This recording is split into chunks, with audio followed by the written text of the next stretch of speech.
30 रुपये किलो 30 रुपये किलो. आता आहे का मग आता इतका लांब येऊ घ्या गोड आहे ना, गोड. फडान भाऊ गेलो त्या थंडा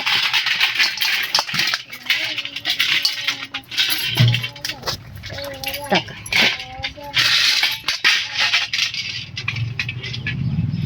काय पिळपिळ झाली हो याच्यात? ना काय पिळपिळ झालेली? नाही काय काय ते गाडीवर आणले भाऊ गाडीवर काय झाली काय जास्त कच्चे वाटते त्याच्यात? नाही ना मग कच्चे कोणी कच्चेच घेते ना भाऊ जागा जास्त अर्धा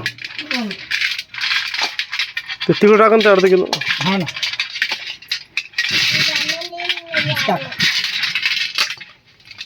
जांभळ म्हणजे जांभळ भाऊ ते काही व्यापाऱ्याचे नाही बाबा शेतकऱ्याचे ते गोड जांभळे कसे गोड टाका घ्या. मग मी पसंत ते गेले होते मग काय नाही सारखेच आहे प्युअर आहे बी. बंद देऊन टाका.